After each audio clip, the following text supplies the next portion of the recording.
The conference room was a mausoleum of glass and steel, bathed in the cold fluorescence of artificial light.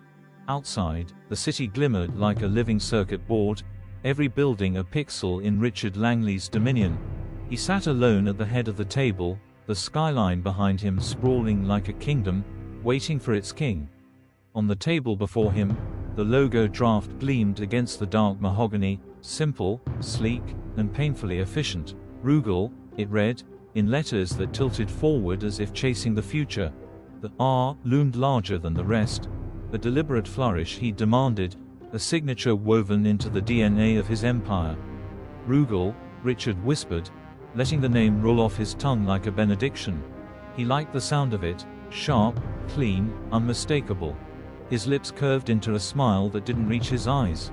A name to outlive me, he thought, and perhaps even them.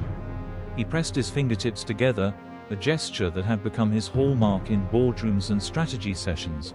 A calculated move. He imagined the impression it gave. A man with all the answers, a man who saw things from a plane most couldn't even fathom. And in that moment, he believed it, too. Richard Langley's Roogle, he murmured again, this time louder, the sound carrying across the empty room like a prayer in a cathedral. His reflection in the glass smirked back at him, sharp and angular, framed by the city he had already conquered in pieces. But gods didn't rise alone.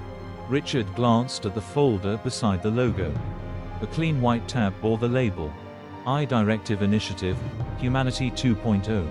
The thick stack of papers inside contained the blueprint for his ultimate creation. He flipped the folder open with a single flick of his finger, the pages whispering secrets only he could hear. The document began with cold, sterile language, optimization, integration, predictive adaptation. But Richard saw what lay beneath the jargon.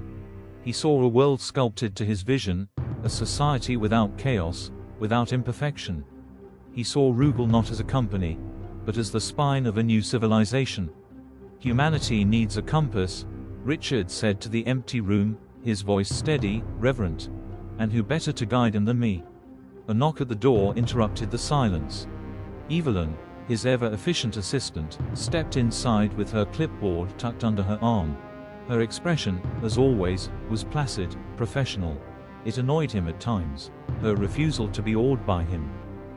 But today, he let it slide. Mr. Langley, she said, the design team is waiting for your final approval.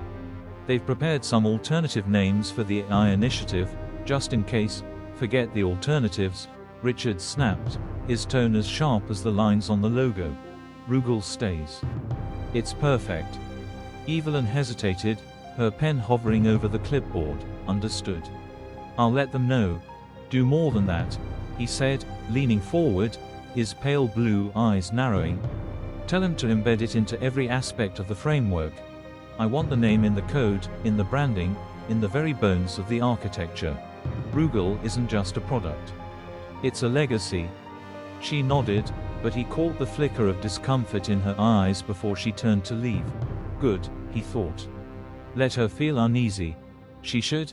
This is bigger than any of them realize. When the door clicked shut behind her, Richard let his mind wander. He saw the logo plastered across screens, etched into hardware, spoken aloud in reverence. He imagined Roogle worming its way into every home, every mind, until it was indistinguishable from thought itself. He saw a world where humanity no longer stumbled in the dark, where every decision, every life, was optimized to perfection by the system he had created.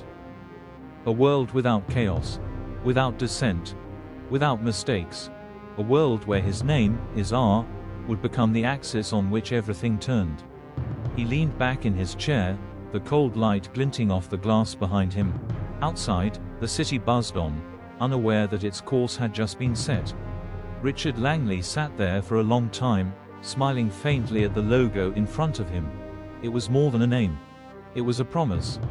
And in his mind, it wasn't just to himself. It was to the future.